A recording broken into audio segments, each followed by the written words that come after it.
El mensaje llegó a las 4:47. Estaba de pie en mi cocina. Mis manos estaban cubiertas de masa para tamales.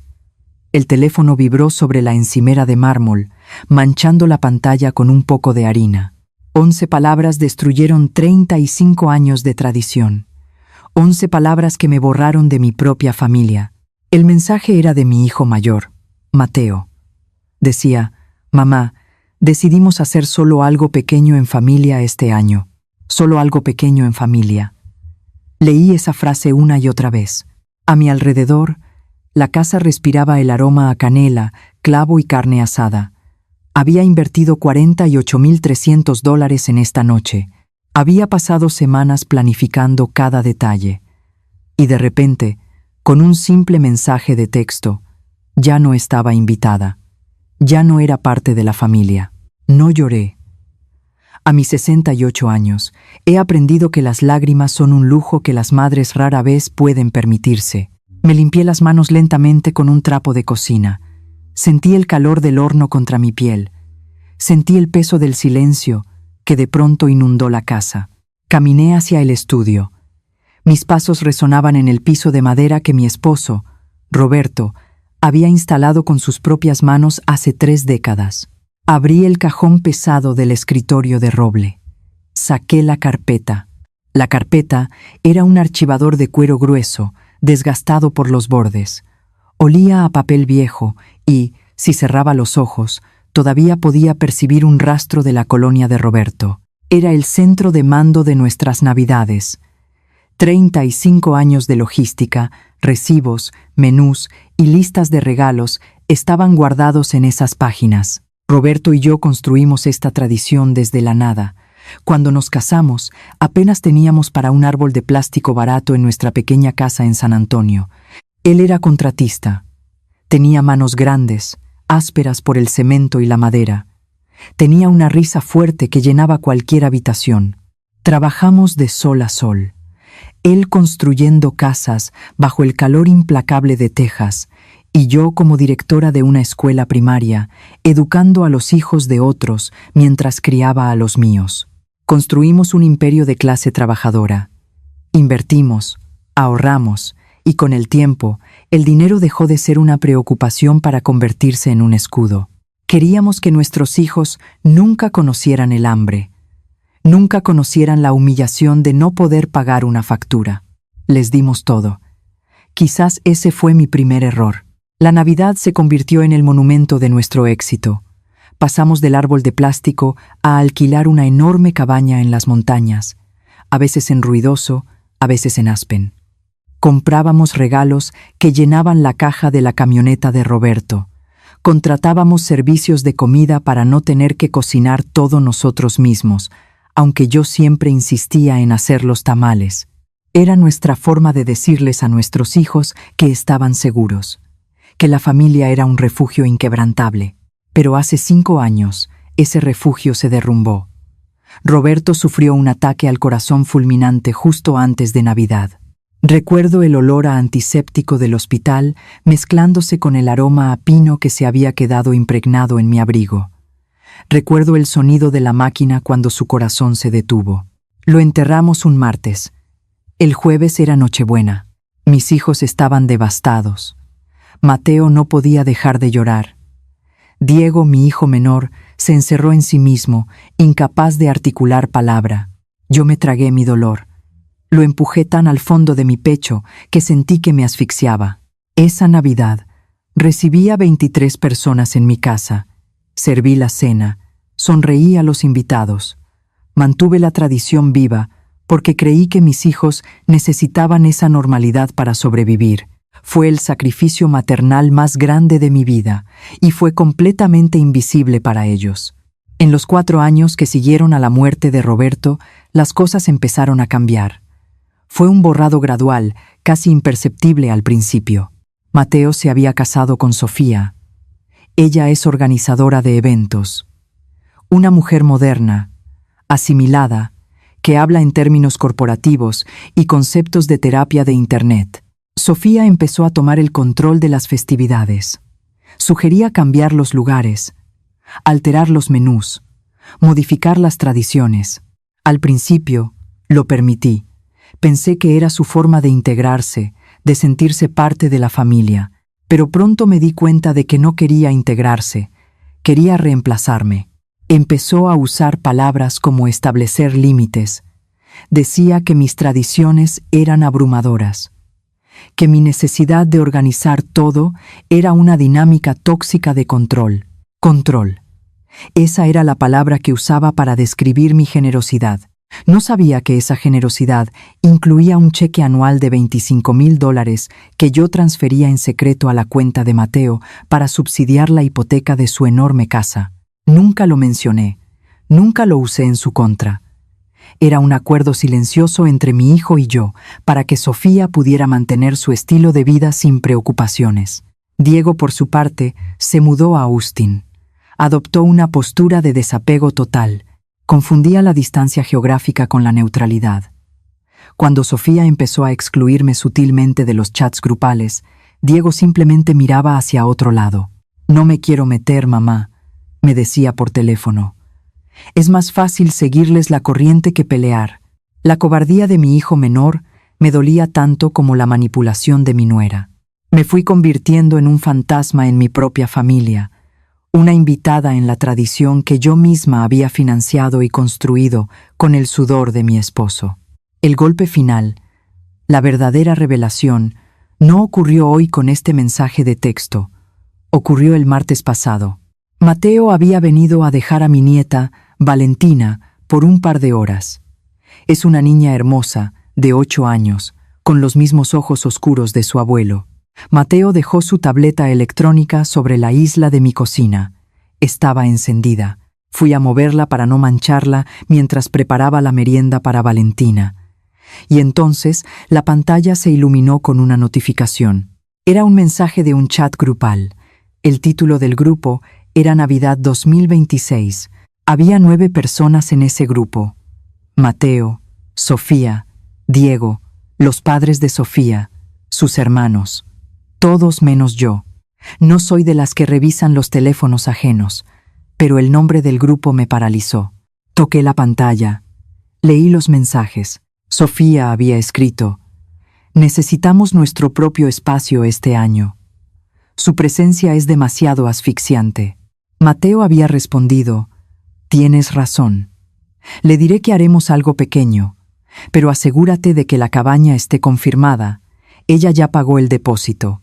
Diego había añadido un simple icono de un pulgar hacia arriba. Me quedé mirando esa pantalla durante lo que parecieron horas. El aire abandonó mis pulmones. Estaban planeando mi exclusión. Estaban orquestando cómo dejarme sola en la primera Navidad sin Roberto que caía en fin de semana.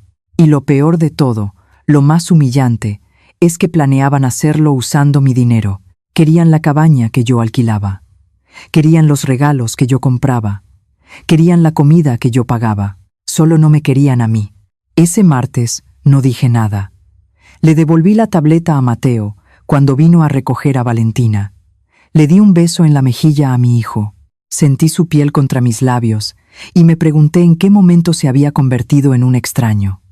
En qué momento el niño que yo había criado se había transformado en este hombre corporativo, vacío y calculador. Y ahora, hoy, Nochebuena, a las 4:47 de la tarde, llegó el mensaje oficial. Solo algo pequeño en familia. Cerré la carpeta. Pasé mi mano sobre el cuero desgastado. En ese instante, experimenté un momento de claridad absoluta, una lucidez fría y cortante como el hielo. No sentí rabia. No sentí desesperación. Sentí que una cadena pesada y oxidada se rompía por fin alrededor de mi cuello. Si no era familia, entonces no tenía las obligaciones de la familia. Tomé mi teléfono. La primera llamada fue para Guillermo.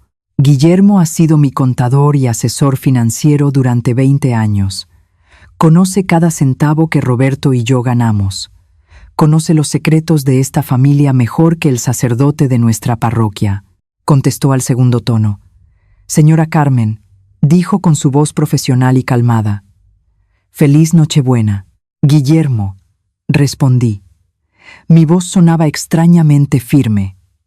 Necesito que canceles la transferencia anual de $25,000 a la cuenta de Mateo.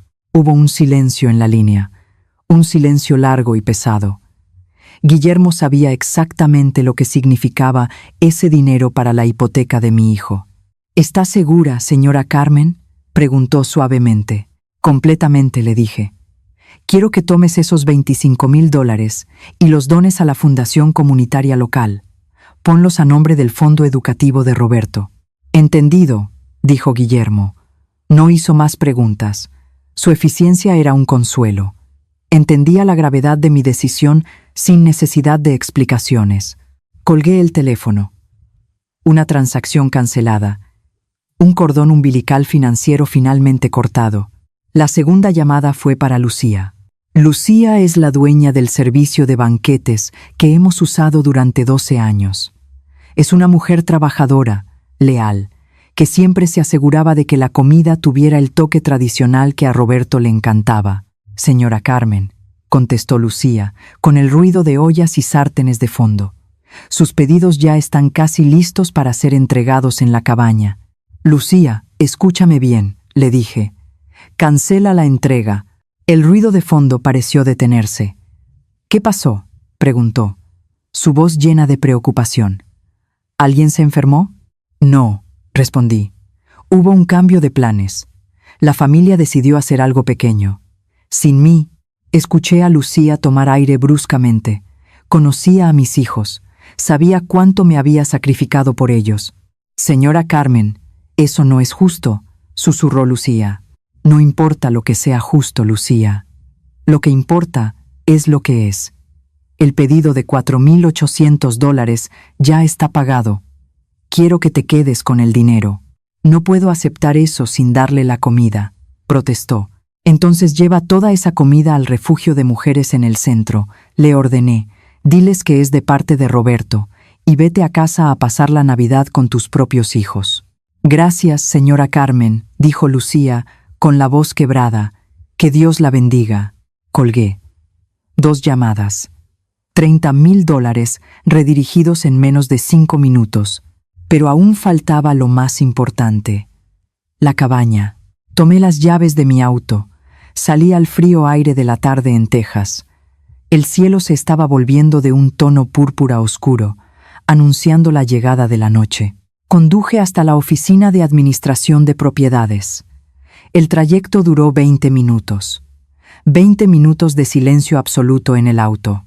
No encendí la radio. No quería escuchar villancicos. Solo quería escuchar el sonido del motor y el roce de los neumáticos contra el asfalto. Llegué a la oficina. El gerente, un hombre joven con un suéter navideño ridículo, me miró sorprendido cuando entré. Señora Carmen, dijo, pensé que ya estaría en camino a la montaña. Puse la pesada llave de bronce sobre su escritorio. El sonido del metal contra la madera resonó en la pequeña oficina. Vengo a entregar la llave, le dije.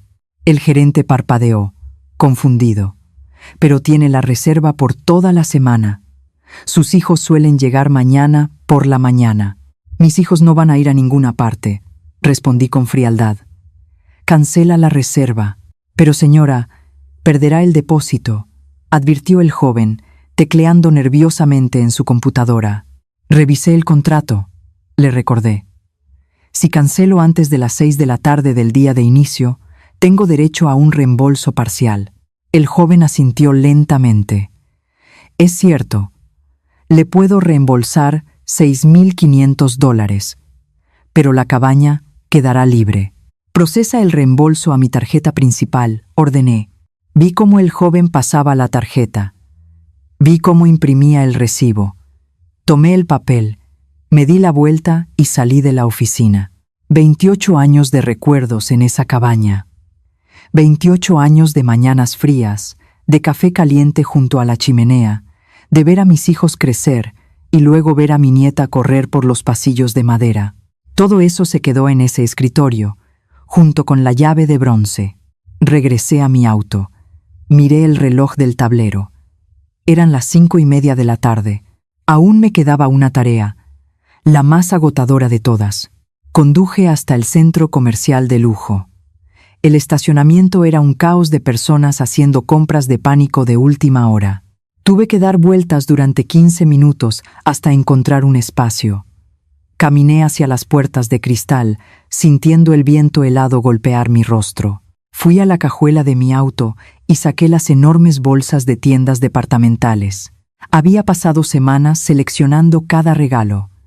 $12,000 en obsequios cuidadosamente elegidos. Suéteres de cachemira para Sofía. Un reloj inteligente de última generación para Mateo. Botas de cuero hechas a mano para Diego. Juguetes educativos y vestidos hermosos para Valentina. Entré a la primera tienda. La fila para devoluciones era larga. Me paré allí, sosteniendo las bolsas, sintiendo el peso físico de mi amor rechazado. La gente a mi alrededor reía, hablaba por teléfono, se quejaba del cansancio. Yo me mantuve en silencio, como una estatua de piedra en medio del bullicio. Cuando llegó mi turno, la cajera me miró con lástima. ¿Devolviendo regalos de Navidad en Nochebuena?, preguntó, intentando ser amable. Sí, respondí simplemente. Puse los artículos sobre el mostrador, uno por uno. Vi cómo la cajera escaneaba los códigos de barras. Vi cómo el dinero regresaba a mi cuenta. Fue un proceso lento. Fui de tienda en tienda. Devolví la ropa, los aparatos electrónicos, los accesorios. Solo me quedé con una cosa. Una pequeña muñeca de trapo que había comprado para Valentina en una feria de artesanías. Esa no la podía devolver, y no quería hacerlo. Cuando terminé, eran casi las 8 de la noche. Mis pies me dolían, mi espalda estaba rígida, pero al caminar de regreso a mi auto, con las manos vacías, sentí una extraña y profunda liberación. El peso de las bolsas había desaparecido, y con él, el peso de la obligación. Conduje de regreso a casa. Las calles de mi vecindario estaban iluminadas con miles de luces parpadeantes, renos de plástico, inflables gigantes, estrellas brillantes. Mi casa también estaba decorada. Roberto siempre insistía en poner luces blancas a lo largo del techo. Yo había contratado a alguien para que lo hiciera este año, manteniendo la tradición. Estacioné en el garaje. Entré a la casa por la puerta de la cocina. El olor a masa y carne asada todavía flotaba en el aire, pero ahora se sentía rancio, como un recuerdo que ha empezado a pudrirse. Caminé hacia la sala principal. La chimenea estaba apagada. El enorme árbol de Navidad brillaba en la esquina, rodeado de un vacío absoluto donde antes debían estar los regalos. Me acerqué a la repisa de la chimenea. Allí colgaban las botas navideñas. Las había bordado yo misma a lo largo de los años. Cada una tenía un nombre. Mateo, Sofía, Diego, Valentina. Levanté la mano y descolgué la bota de Mateo. El terciopelo rojo se sentía suave bajo mis dedos. Recordé cuando la hice. Él tenía 5 años. Se había sentado a mi lado en el suelo mientras yo cosía, preguntando cada 5 minutos si Santa Claus sabría cómo encontrar nuestra casa. Doblé la bota Y, la puse sobre la mesa de centro. Luego descolgué la de Sofía. La había hecho el año que se casaron. Había intentado que el bordado fuera perfecto, para demostrarle que era bienvenida, que era una hija más para mí. La doblé y la puse junto a la de Mateo. Descolgué la de Diego. Y finalmente, con un nudo en la garganta que me negué a dejar salir, descolgué la de Valentina. Tomé las 4 botas, caminé hacia el pasillo y las guardé en el armario de los abrigos. Fuera de la vista, fuera de mi corazón. Regresé a la sala, apagué las luces del árbol de Navidad. La habitación quedó sumida en la penumbra, iluminada solo por la luz de las farolas de la calle que se filtraba por las ventanas. Caminé hacia el rincón de la sala. Allí estaba el viejo sillón reclinable de cuero de Roberto. Nadie se había sentado en él desde su muerte.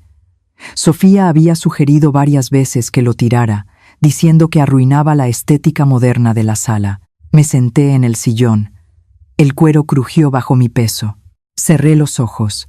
Inhalé profundamente, buscando el olor de mi esposo en las grietas del material. «Ya no estás aquí, viejo», susurré en la oscuridad. Ya no estás aquí para ver en qué se han convertido. Pasé horas sentada en ese sillón. No dormí. No encendí la televisión. Simplemente dejé que el silencio de la casa me envolviera. Repasé cada momento de los últimos 35 años. Cada sacrificio. Cada cheque firmado. Cada comida preparada. Cada humillación tragada en nombre de la paz familiar. Me di cuenta de que había pasado mi vida entera construyendo una mesa inmensa, asegurándome de que hubiera sillas cómodas para todos, comida abundante en cada plato y copas llenas de vino. Y ellos habían tomado esa mesa, se habían sentado en ella y me habían exigido que me retirara a la cocina para no arruinarles la velada. La hipocresía era asombrosa. Rechazaban mi presencia, pero exigían mis recursos. Querían la herencia sin la madre. Querían el dinero de Roberto sin tener que mirar a la viuda a los ojos. Pero el banco estaba cerrado. La madre había renunciado. La noche avanzó lentamente. El reloj de pared del pasillo marcaba las horas con un tic-tac rítmico y constante. A las 6 de la mañana, el cielo empezó a aclararse. Un tono gris pálido se asomó por las ventanas, anunciando la llegada del día de Navidad. Me levanté del sillón. Mis articulaciones protestaron por el frío y la inmovilidad, pero mi mente estaba más afilada que nunca. Fui a la cocina. Preparé una cafetera entera. El aroma del café recién hecho reemplazó finalmente el olor a los tamales que nunca se cocinaron. Serví una taza. Me paré frente a la ventana de la cocina, mirando el jardín trasero cubierto de escarcha. A las 7:15, escuché el sonido de un motor en la entrada. Vi una camioneta vieja y familiar estacionarse frente a mi casa. Era Héctor. Héctor es el hermano menor de Roberto. Un hombre rudo, de pocas palabras, que nunca se casó y que siempre prefirió la compañía de sus perros a la de las personas. Pero Héctor es leal. Es observador. Es el único en toda la familia que realmente ve mi dolor. Es el único que me defendió en ese maldito chat grupal, aunque nadie le hizo caso.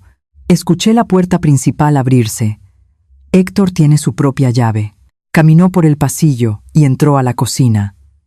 Llevaba su vieja chaqueta de mezclilla y una botella de vino tinto en la mano. Me miró. Miró la cocina impecablemente limpia. Miró la ausencia de comida, la ausencia de caos festivo. «Feliz Navidad, cuñada», dijo con su voz ronca. «Feliz Navidad, Héctor», respondí. Puso la botella de vino sobre la isla de mármol. «¿Café?», preguntó. Le serví una taza en silencio. Se apoyó contra la encimera, tomó un sorbo y asintió lentamente. «Lo hiciste, ¿verdad?», murmuró. «Lo hice», confirmé. Héctor esbozó una media sonrisa, una sonrisa triste pero llena de respeto. «Ya era hora, Carmen. Ya era hora de que dejaras de sangrar por ellos». Nos quedamos allí, en la tranquilidad de mi cocina, bebiendo café mientras el sol terminaba de salir. Era la primera mañana de Navidad en 35 años que no estaba corriendo de un lado a otro, sirviendo platos, recogiendo papel de regalo, asegurándome de que todos estuvieran felices. Sentí una paz profunda, una paz que solo llega cuando aceptas que no puedes comprar el amor de quienes no te respetan. Pero mientras yo disfrutaba de mi café en la cálida tranquilidad de mi hogar, a cientos de kilómetros de distancia, el primer dominó estaba a punto de caer. Podía imaginarlo con perfecta claridad. En su enorme casa en los suburbios, Sofía estaría despertando. Se pondría su bata de seda y bajaría las escaleras, esperando encontrar el desayuno de Lucía servido en bandejas térmicas en el comedor. Pero la mesa estaría vacía. Valentina bajaría corriendo en pijama, buscando la montaña de regalos envueltos en papel dorado y carmesí que su abuela siempre enviaba, pero el árbol estaría desnudo. Diego llegaría en su auto deportivo, esperando subir a la camioneta de Mateo para iniciar el viaje hacia la montaña. Y entonces Mateo tomaría su teléfono para revisar la confirmación de la cabaña. Descubriría que la reserva estaba cancelada, que no había refugio en la montaña, que no había comida, que no había regalos. Y en ese preciso instante de confusión y pánico, Mateo abriría la aplicación de su banco en el teléfono. Buscaría la transferencia automática, ese depósito silencioso de $25,000 que lo salvaba de la ruina cada mes de diciembre. Vería el saldo, vería el vacío, y justo en ese momento, mientras el pánico le cerraba la garganta y la mentira de su independencia financiera se desmoronaba frente a los ojos de su esposa, la pantalla de su teléfono se iluminaría. Brillaría con una llamada entrante, y el nombre que aparecería en la pantalla, el nombre de la mujer que acababa de destruir su mundo perfecto, sería el mío. Escuché el primer tono a través del auricular, luego el segundo. Sabía que él estaba mirando la pantalla, paralizado por el terror de lo que mi nombre significaba en ese preciso momento. Al tercer tono, la llamada se conectó. «Mamá», dijo. Su voz temblaba. Sonaba exactamente como el niño de 5 años que solía esconderse detrás de mis faldas cuando rompía un vaso en la cocina. Pero ya no era un niño. Era un hombre de 42 años que había intentado borrarme de su vida usando mi propio dinero. «Feliz Navidad, Mateo», le dije. Mi voz era suave, casi un susurro, pero cortaba el aire frío de mi cocina como un cuchillo de carnicero. «Mamá, ¿qué está pasando?», tartamudeó. «La cabaña está cancelada. El gerente de la propiedad me acaba de enviar un correo». Hizo una pausa, tomando aire con dificultad. «Y Lucía no trajo la comida», continuó. «Y el banco, mamá, el banco dice que la transferencia automática no se hizo». Escuché el pánico absoluto en cada una de sus sílabas. En el fondo, podía escuchar la voz de Sofía. Sonaba aguda, histérica, exigiendo saber qué estaba pasando con el dinero de la hipoteca. «Me enviaste un mensaje ayer, Mateo», respondí con una calma que me sorprendió a mí misma. Hubo un silencio sepulcral al otro lado de la línea. «Dijiste que querían hacer algo pequeño», continué.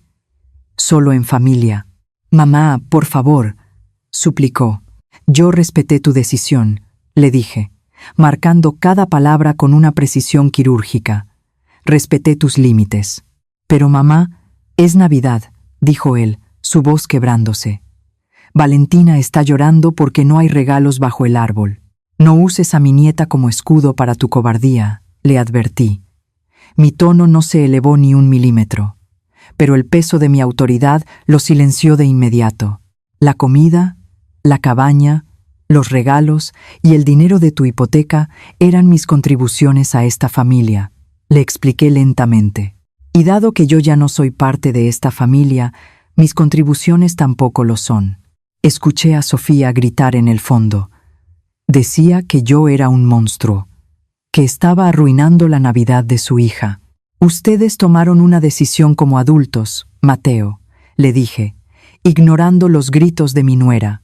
«Ahora deben vivir las consecuencias como adultos». «Mamá, no cuelgues», rogó. «Tenemos que hablar de esto. El pago de la casa vence en 5 días. No tenemos esos $25,000. Ese ya no es mi problema», respondí. Colgué el teléfono. No esperé su respuesta. No escuché sus disculpas vacías ni sus justificaciones corporativas. Puse el aparato sobre la isla de mármol de mi cocina. Miré a Héctor, mi cuñado, que seguía apoyado contra la encimera con su taza de café en la mano. Él levantó su taza en un brindis silencioso. Sus ojos, tan parecidos a los de mi difunto esposo, brillaban con una mezcla de tristeza y profundo respeto. Más tarde, semanas después, mi hijo menor, Diego, me contaría los detalles exactos de esa mañana de pesadilla. Me contaría cómo el mundo perfecto de Mateo y Sofía se desmoronó en cuestión de minutos. Diego había llegado a la enorme casa de su hermano en los suburbios a las 8 de la mañana. Esperaba encontrar el caos habitual de empacar la camioneta para el viaje a la montaña. En su lugar, encontró un funeral en vida. Sofía estaba sentada en el suelo de la cocina, llorando histéricamente frente a un refrigerador vacío. Mateo caminaba de un lado a otro en la sala, con el teléfono pegado a la oreja, intentando conseguir un préstamo de emergencia. Valentina, mi dulce nieta, estaba sentada en las escaleras, abrazando sus rodillas, confundida por la ausencia de la magia navideña. Diego me confesó que al principio no entendió qué pasaba. Preguntó a qué hora saldrían hacia la cabaña. Fue entonces cuando Mateo, acorralado por la realidad, tuvo que confesarle la verdad a su hermano y a su esposa. Tuvo que admitir que su estilo de vida perfecto, su casa enorme y sus vacaciones de lujo no eran el resultado de su brillantez corporativa. Eran el resultado de mi silencio y mi chequera. Sofía, según me contó Diego, se volvió loca. Su narrativa de que ellos eran independientes y de que yo era solo una carga asfixiante se hizo pedazos frente a sus propios ojos. Se dio cuenta de que la mujer a la que había llamado tóxica y controladora era la misma mujer que pagaba el techo bajo el cual dormía. La ilusión de su superioridad se evaporó en menos de 12 horas. Pero yo no estaba allí para ver su caída, y sinceramente, no quería estarlo. Esa noche de Navidad, no me quedé en mi casa grande y vacía a compadecerme de mi soledad. Héctor y yo condujimos hasta el centro de la ciudad, a un vecindario que mis hijos nunca pisarían. Había un refugio comunitario que servía cenas para personas sin hogar y familias en extrema pobreza. El lugar olía a desinfectante barato, a piso recién trapeado y a sopa industrial. No había manteles de lino, no había copas de cristal, no había villancicos suaves sonando en altavoces de alta fidelidad. Me puse un delantal de plástico transparente sobre mi suéter de lana y me paré detrás de la línea de servicio de metal. Durante 4 horas serví puré de papas, pavo en rebanadas y salsa de arándanos en bandejas de cartón. Miré a los ojos a docenas de extraños, hombres con las manos agrietadas por el frío de las calles, mujeres con miradas cansadas que sostenían a bebés envueltos en mantas donadas, niños pequeños que se aferraban a juguetes de plástico de segunda mano como si fueran tesoros invaluables. Cada vez que entregaba un plato caliente, recibía un gracias real, un gracias profundo, ronco, que venía del estómago y del alma, un gracias que no estaba manchado por el derecho, la expectativa o la arrogancia. Héctor estaba a mi lado, sirviendo pan y mantequilla con sus manos grandes y callosas. En un momento de la noche, una mujer mayor se acercó a mi estación. Tenía el cabello completamente blanco, recogido en un moño desordenado, y llevaba un abrigo que le quedaba 3 tallas más grande. Me miró a los ojos mientras yo llenaba su bandeja. Luego extendió su mano temblorosa y tocó la mía suavemente. «Que Dios le multiplique lo que hace por nosotros, señora», me dijo con una voz que sonaba a hojas secas. Tuve que parpadear varias veces para contener las lágrimas que amenazaban con desbordarse. Durante 35 años había vaciado mi alma, mi energía y mi cuenta bancaria para mi propia sangre. Había gastado $48,300 en una sola Navidad para complacer a mis hijos. Y nunca, ni una sola vez, me habían mirado con la gratitud pura que esa extraña me mostró en un segundo. Esa noche, bajo las luces fluorescentes y parpadeantes de ese refugio, encontré una paz que no había sentido desde el día en que Roberto murió. Me di cuenta de que mi valor como ser humano no estaba atado a ser una proveedora de servicios para herederos malagradecidos. Yo era Carmen. Era una mujer fuerte. Era una educadora que había moldeado cientos de mentes. Era una viuda que había sobrevivido a lo impensable y había mantenido a su familia a flote con pura fuerza de voluntad. Y ya no iba a pedir perdón por existir. Ya no iba a pagar una tarifa de entrada para sentarme en la mesa de mi propia familia. Los días que siguieron a la Navidad fueron un ejercicio de guerra psicológica silenciosa. Pasaron 9 días exactamente.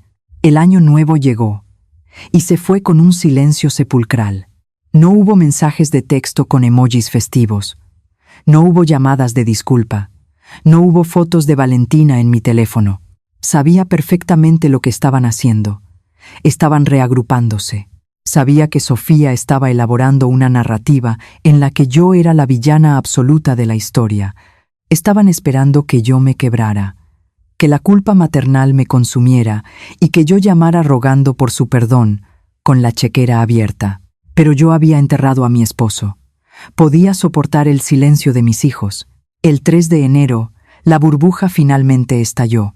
El timbre de mi casa sonó a las 10 de la mañana.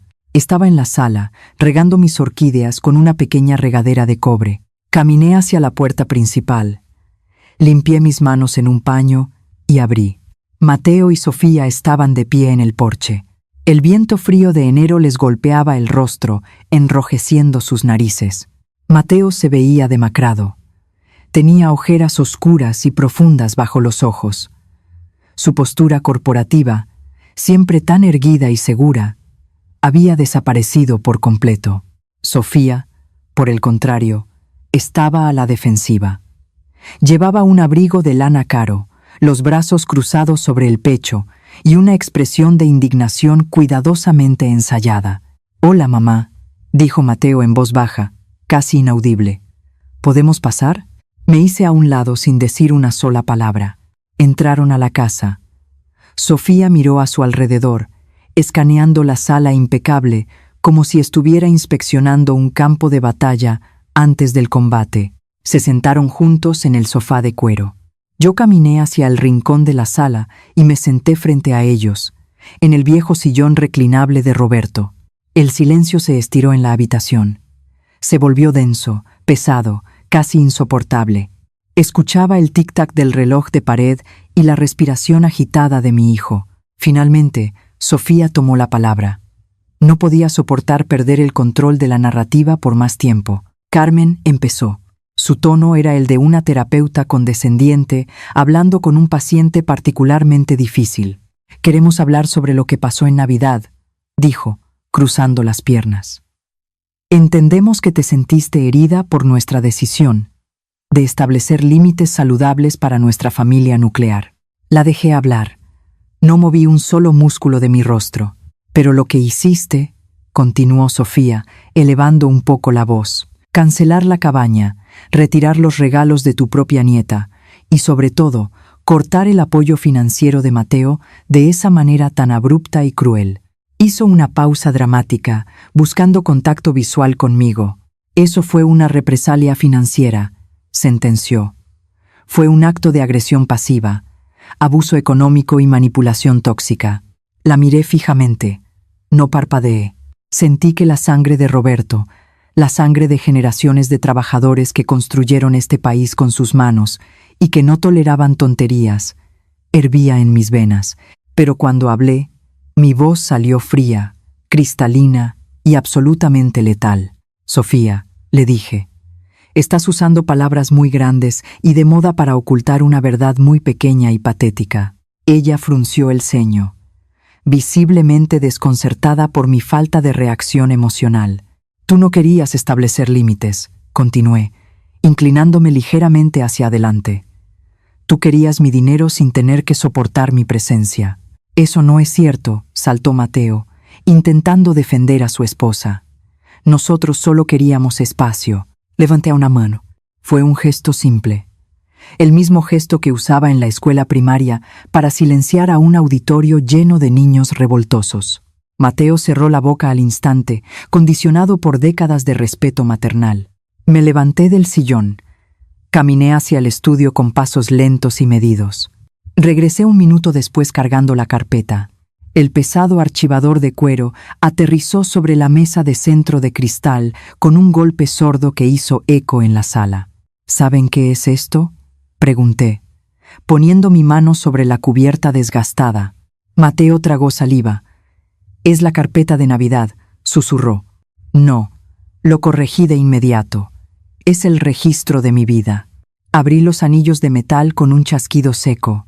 «Es el registro de cada hora de sueño que perdí», continué, «de cada dólar que su padre y yo ahorramos, sudamos y sangramos para que ustedes pudieran jugar a ser ricos en los suburbios». Pasé las páginas amarillentas, los recibos de los años 90, los menús del 2000, las listas de regalos de cuando ellos eran niños. Llegué a la última sección. La sección financiera que Guillermo, mi contador, mantenía meticulosamente actualizada. Saqué un estado de cuenta impreso y lo deslicé sobre la mesa de cristal hacia Sofía. «Léelo», le ordené. Sofía dudó por un segundo, pero la autoridad en mi voz no le dejó opción. Miró el papel. Sus ojos se abrieron de par en par. Era el registro detallado de las transferencias de $25,000. 5 años consecutivos de transferencias secretas. $125,000 en total. Tú hablas de manipulación tóxica y abuso económico. Sofía, le dije, mi voz bajando una octava. Yo hablo de subsidiar tu estilo de vida de clase alta porque mi hijo era demasiado cobarde para decirte que no podía pagarlo. Sofía se quedó sin aliento. Miró a Mateo con una mezcla de horror y traición. Me volví hacia mi hijo. ¿Y tú, Mateo? Me llamaste asfixiante en ese chat grupal. Dijiste que mi presencia era demasiado, que querías algo pequeño. Mateo bajó la mirada hacia sus zapatos. Sus manos temblaban sobre sus rodillas. Mamá, yo no quería decir eso, murmuró, su voz rompiéndose. Fue la presión. Sofía sentía que tú controlabas todo. Yo solo quería paz en mi casa. No me eches la culpa a mí, estalló Sofía, perdiendo por completo su compostura corporativa. Tú fuiste el que dijo que tu madre era insoportable con sus tradiciones anticuadas. Tú fuiste el que propuso dejarla fuera. Los dejé discutir. Me recargué en mi sillón y los observé durante 1 minuto entero. Los dejé destruirse mutuamente en mi sala, exponiendo la fragilidad de su matrimonio construido sobre mentiras financieras y arrogancia. Basta, dije finalmente. La palabra cortó el aire y la habitación quedó en un silencio absoluto. Busqué en el bolsillo interior de la contraportada de la carpeta. Saqué un sobre blanco, sellado. El papel estaba un poco arrugado por el paso del tiempo y manchado de amarillo en los bordes. Me levanté y se lo entregué a Mateo. Tu padre escribió esto 1 semana antes de morir, le dije. Me pidió que te lo diera cuando estuvieras listo para entender lo que significa ser el hombre de la casa. Creo que ese momento ha llegado. Mateo tomó el sobre con manos temblorosas. Reconoció la letra de inmediato. Rompió el sello con cuidado, como si estuviera manejando una reliquia sagrada. Sacó la hoja de papel rayado. La letra de Roberto era grande, desordenada, escrita con la fuerza de un hombre acostumbrado a sostener martillos, no bolígrafos. Léelo en voz alta, le pedí. Mateo aclaró su garganta. Empezó a leer, pero su voz se quebró en la segunda línea. Hijo, leyó. Si estás leyendo esto, es porque mi corazón finalmente se rindió, y yo ya no estoy aquí para proteger a tu madre. Mateo se detuvo. Una lágrima gruesa cayó sobre el papel, manchando la tinta azul. Sigue leyendo, le ordené suavemente. Él tomó aire, un sonido rasposo y doloroso, y continuó. Todo lo que tienes, todo lo que eres, se lo debes a ella. Yo construí las casas de madera y ladrillo, pero ella construyó a esta familia con su paciencia y su sacrificio. Mateo sollozó. No dejes que el dinero te haga olvidar de dónde vienes. No dejes que los títulos te hagan creer que eres mejor que la mujer que te dio la vida.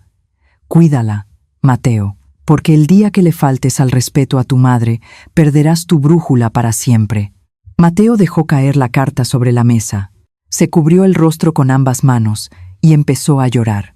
No era un llanto silencioso, era un llanto profundo, gutural, desgarrador.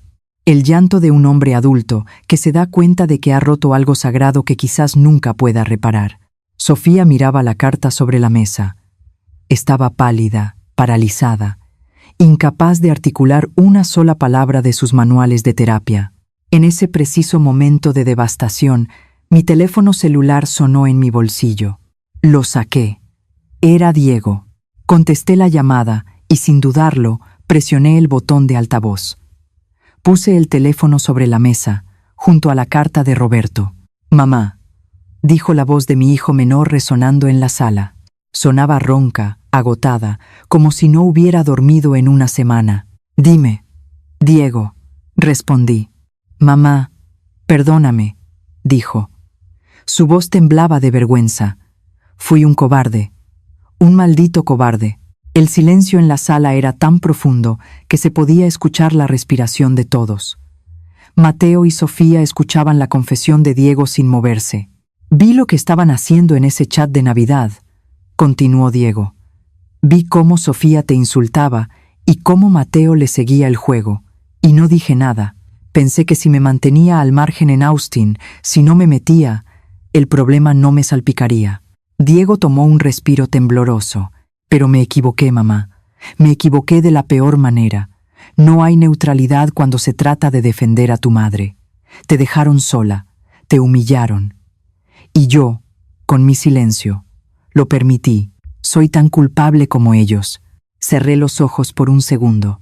Sentí que una parte de mi corazón, una parte que había estado congelada y rígida desde la Nochebuena, empezaba a descongelarse lentamente. Te escucho, Diego, le dije con voz firme pero compasiva. Hablaremos de esto más tarde. Ven a verme mañana. Colgué el teléfono. Miré a Mateo, que seguía con el rostro bañado en lágrimas, y a Sofía, que miraba el suelo con absoluta derrota. Ya no voy a comprar su amor, les dije. La cuenta está cerrada permanentemente. La cabaña es historia, y mis tradiciones se quedan conmigo. Mateo me miró con los ojos rojos e hinchados. Mamá, ¿qué podemos hacer?, suplicó. ¿Cómo arreglamos esto? Haré lo que sea. No lo sé, Mateo, respondí con honestidad. Eso es algo que tendrás que descubrir tú mismo. Me levanté del sillón, indicando que la reunión había terminado. Por primera vez en tu vida adulta, le dije, vas a tener que construir algo sin usar mi dinero como cimiento. Les pedí que se fueran. Y lo hicieron. Salieron de mi casa caminando despacio, arrastrando los pies, como si llevaran el peso del mundo entero sobre sus hombros. Los meses que siguieron fueron una prueba de fuego para toda la familia. Fue un año brutalmente difícil para ellos. Sin mi subsidio anual de $25,000, Mateo y Sofía tuvieron que enfrentar la cruda realidad de sus finanzas. La hipoteca de su mansión los asfixiaba. Tuvieron que vender la camioneta de lujo de Sofía y reemplazarla por un auto usado. Tuvieron que cancelar sus vacaciones de verano en Europa, lo cual fue un golpe devastador para la imagen pública de Sofía en sus redes sociales. Sofía tuvo que volver a trabajar a tiempo completo, aceptando eventos pequeños y bodas de bajo presupuesto que antes consideraba por debajo de su nivel. La tensión en su matrimonio fue pública y dolorosa. Hubo rumores de separación, pero yo me mantuve firme. Fue la prueba de amor propio más difícil de mi vida. No intervine. No ofrecí préstamos de emergencia. No envié cheques de rescate cuando supe que estaban atrasados con los pagos del colegio de Valentina. Mantuve mi límite con una disciplina de hierro. Mientras ellos luchaban por sobrevivir a su propia arrogancia, mi vida floreció de una manera que nunca esperé. En abril, la Fundación Comunitaria Local inauguró un nuevo centro de aprendizaje para niños de bajos recursos en el lado sur de la ciudad. Lo financiaron con los $25,000 que yo había redirigido en Navidad, más una donación adicional que hice en primavera al vender algunas acciones. El día de la inauguración, el alcalde me pidió que cortara la cinta roja. Héctor estuvo a mi lado ese día. Llevaba un traje limpio y me sostuvo la mano con firmeza. Sobre la puerta principal del edificio brillaba una placa de bronce pulido. Decía, Centro Educativo Roberto y Carmen, construyendo el futuro. Mientras miraba a los niños correr hacia las nuevas computadoras y los estantes llenos de libros, lloré. Lloré de orgullo, lloré de alivio. Mi dinero finalmente estaba construyendo algo real, algo que no estaba podrido por el egoísmo. En septiembre, cuando las hojas de los árboles empezaban a cambiar de color, recibí una carta en el correo. No era un mensaje de texto. No era un correo electrónico lleno de jerga corporativa. Era una carta escrita a mano, en papel de papelería grueso. El remitente era Mateo. La abrí sentada en la isla de mi cocina, con una taza de café humeante a mi lado. Reconocí su caligrafía de inmediato. Estaba un poco temblorosa, pero era cuidadosa. Mamá, decía la carta, he pasado los últimos 9 meses intentando entender cómo pude ser tan ciego, tan arrogante y tan malagradecido. Tenías razón en todo. Papá tenía razón en su carta. El dinero, la comodidad y mi propia cobardía me hicieron olvidar de dónde vengo. He estado yendo a terapia, mamá. Terapia de verdad. no para aprender frases vacías para justificar mi egoísmo, sino para enfrentar el hecho de que te usé. Sofía y yo casi perdemos la casa, casi perdemos nuestro matrimonio, pero por primera vez estamos trabajando juntos para pagar nuestras propias deudas. Estoy aprendiendo a ser un hombre. Estoy aprendiendo a ser un padre para Valentina que no dependa de los regalos caros de su abuela para hacerla feliz. No te escribo para pedirte dinero. Juro por la memoria de papá que nunca volveré a aceptar un centavo tuyo. Tampoco te pido que olvides lo que hicimos. Sé que el daño es profundo. Solo te escribo para pedirte perdón y para preguntarte si, tal vez, estarías dispuesta a darnos la oportunidad de intentar construir una mesa nueva. Una mesa pequeña, humilde, donde tú siempre, siempre tendrás el lugar de honor. Te amo, mamá. Mateo. Doblé la carta con cuidado. Sentí que una lágrima solitaria resbalaba por mi mejilla y caía sobre el mármol de la cocina. Me levanté. Caminé hacia el estudio y guardé la carta de mi hijo dentro de la carpeta, justo al lado de la última carta de Roberto. Fue la primera vez en 5 años que sentí una esperanza genuina por mi hijo mayor. 1 año después, era Nochebuena otra vez. El aire de Texas estaba inusualmente frío, con una ligera capa de escarcha cubriendo los jardines del vecindario. Conduje mi auto por las calles iluminadas, pero esta vez no iba hacia la oficina de administración para cancelar una cabaña. No iba a un centro comercial de lujo para devolver $12,000 en regalos. Iba a la casa de Mateo y Sofía. Había sido invitada, no como la organizadora del evento, no como la financista de la noche, no como la proveedora de servicios, sino como una invitada, como la matriarca. Estacioné frente a su casa. La entrada se veía diferente. El sedán familiar modesto estaba estacionado donde antes brillaba la camioneta europea. Toqué el timbre. La puerta se abrió casi de inmediato. Valentina, que ahora tenía 9 años, se lanzó a mis brazos con una fuerza que casi me derriba. «Abuela», gritó, aferrándose a mi cuello con desesperación. La abracé con todas mis fuerzas, enterrando mi rostro en su cabello, sintiendo el familiar olor a champú de manzana. Mateo estaba de pie detrás de ella. Llevaba un delantal de cocina manchado de salsa roja y harina. Se veía cansado. Tenía más canas en las sienes, pero sus ojos tenían un brillo diferente, un brillo de humildad, de trabajo duro y de paz. «Feliz Navidad, mamá», dijo. Se acercó y me dio un beso profundo y sincero en la mejilla. Entré a la casa. El cambio era evidente. No había decoraciones extravagantes contratadas a diseñadores de interiores. No había un árbol de 3 metros importado de las montañas nevadas. Había un pino pequeño, comprado en un lote local, decorado con esferas de plástico y adornos de papel hechos a mano por Valentina. Diego estaba sentado en el suelo de la sala, jugando un juego de mesa con su sobrina. Al verme, se levantó rápidamente. Caminó hacia mí y me abrazó con fuerza, levantándome un poco del suelo. «Qué bueno que estás aquí, mamá», me susurró al oído. Caminamos juntos hacia el comedor. La mesa era pequeña. La habían extendido con una tabla plegable en el centro. No había manteles de lino importado ni vajilla de plata. Había platos de cerámica sencillos y servilletas de papel con dibujos de renos. Sofía salió de la cocina. Llevaba una bandeja pesada con comida. Se veía nerviosa. Sus manos temblaban un poco al poner la bandeja sobre la mesa. Llevaba el cabello recogido de forma sencilla y no usaba maquillaje pesado. «Carmen», dijo con voz suave, casi tímida, «bienvenida a nuestra casa». Miré la comida sobre la mesa. No había asado de primera calidad.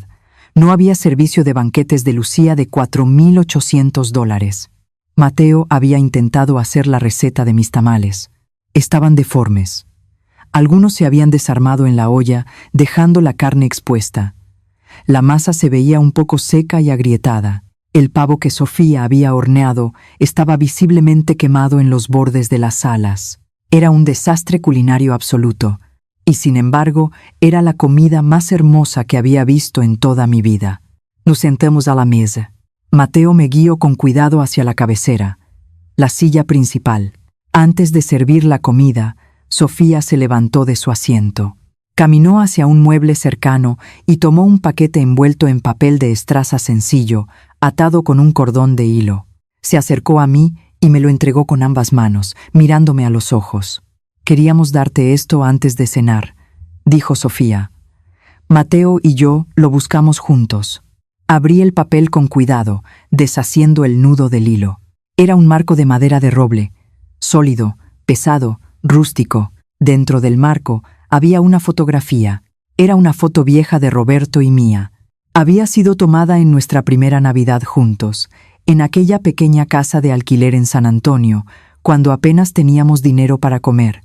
La foto original había estado dañada por la humedad durante años, guardada en una caja de zapatos. Ellos la habían mandado a restaurar profesionalmente. Los colores eran vivos. La sonrisa de Roberto, con su camisa de franela a cuadros, brillaba con fuerza. Mi rostro joven, apoyado en su hombro, irradiaba una esperanza infinita. En la parte inferior del marco de roble habían grabado una pequeña placa de metal. Decía: «Para Carmen, la arquitecta de nuestra familia». Pasé mis dedos temblorosos sobre las letras grabadas en el metal frío. Sentí un nudo masivo en la garganta, pero esta vez no era un nudo de dolor, de traición o de asfixia. Era un nudo de sanación pura. Miré a mi alrededor, asimilando la escena. Miré a Diego, que finalmente había encontrado su voz y su lugar como protector de su madre. Miré a Sofía, que había dejado caer su pesada armadura corporativa y su arrogancia para mostrar una vulnerabilidad real.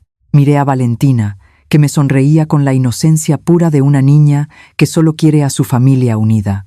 Y finalmente miré a Mateo, mi hijo mayor, el hombre que había tenido que perderlo todo, que había tenido que enfrentar la ruina y la vergüenza, para entender lo que realmente importaba.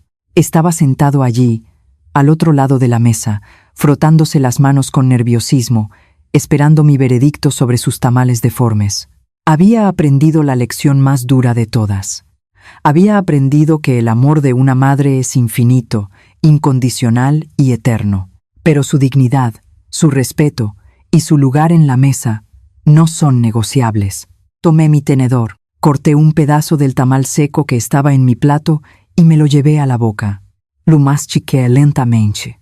Todos en la mesa me miraban en absoluto silencio, conteniendo la respiración, esperando mi reacción. Pasé el bocado, tomé un sorbo de agua y luego sonreí.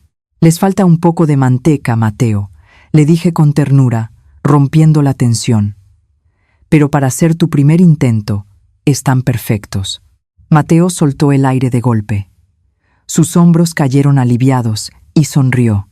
Una sonrisa genuina, amplia, con los ojos arrugados, una sonrisa idéntica a la de su padre. La cena continuó. Estuvo llena de risas, de anécdotas torpes sobre cómo casi incendian la cocina, y de una calidez humana que todo el dinero del mundo nunca pudo comprar en las montañas de Aspen. Me senté en mi silla, rodeada de mi familia, sintiendo el calor de la pequeña casa. El trabajo de una madre es, a menudo, completamente invisible. Somos el cimiento subterráneo sobre el que nuestros hijos construyen sus vidas.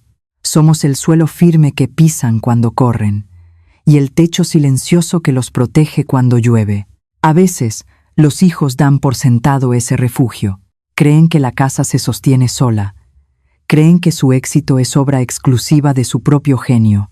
Pero a veces, solo a veces, tienes que tener el valor de retirar los cimientos. Tienes que dejar que el techo se derrumbe un poco sobre sus cabezas. Tienes que dejar que sientan el frío implacable de la intemperie y el peso aplastante de la realidad, para que finalmente aprendan a tomar un martillo, para que aprendan a clavar sus propios clavos, a sudar su propia madera y a construir una mesa con sus propias manos, una mesa donde todos, absolutamente todos, tengan un lugar por derecho y no por conveniencia.